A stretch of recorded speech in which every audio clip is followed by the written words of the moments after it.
In fact, the world's second largest religion. According to demographers, it's said to become the world's largest by the end of this century. And yet so many people are defining it by the smallest sliver of radical Islamists, and that gives them even more power.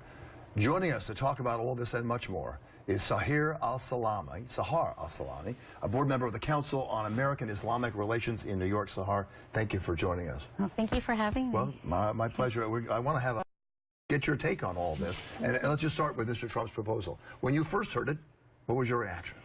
Well, when I first heard it, it didn't surprise me because Mr. Trump has not left, it doesn't seem to me he's left any minority unattacked. I mean, obviously he has a chronic pattern. He started with Hispanics. He's attacked the Black Lives Matter movement. He, a couple weeks ago, made fun of a disabled reporter.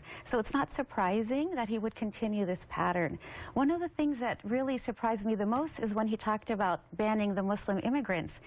If he knew the history of Muslims in the United States, my Arab heritage, culturally I'm Arabic, but my Muslim heritage, we were not immigrants, we were slaves that were brought over from Africa. Those were the first Muslims that came back in the 14th, 15th, and 16th century. So we've had a long history of Islam in America. Thomas Jefferson, invited Muslims to come and have iftar with him. He had a copy of the Quran. We had Muslims involved in the Revolutionary War, in the Civil War, in the Civil Rights Movement. So we've been involved in the tapestry of this country for years.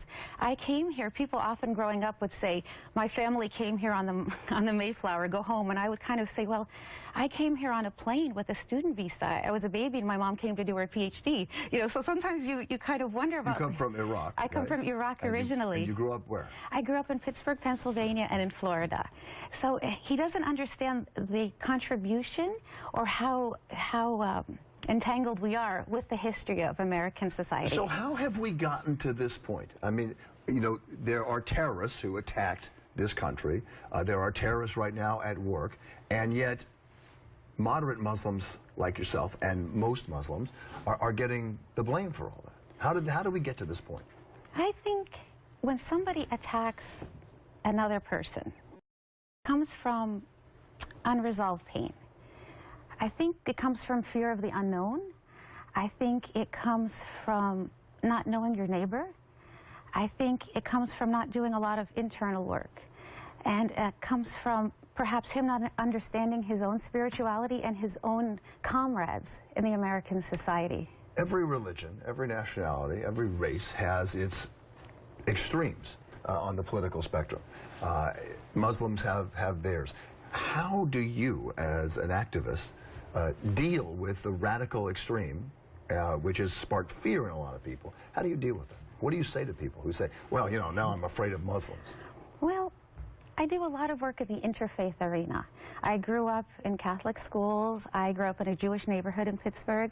So I've been part of the interfaith pluralistic society.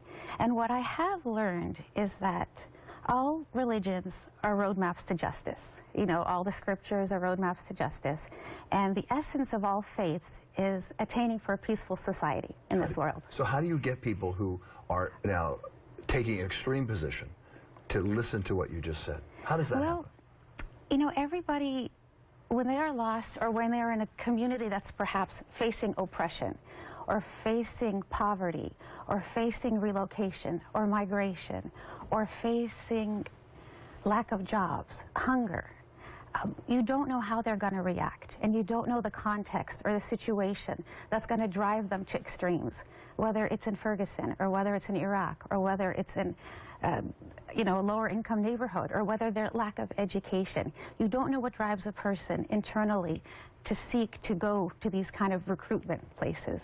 But what we can do is we can look within our own faiths to see how we can try to cooperate within each other, all these problems together. There are many people who say, well, until moderate Muslims take up the fight and help stop the radicals within their religion, it's going to continue. What do you say to them? And are you doing that? Well, I think we've been doing that for a very, very long time.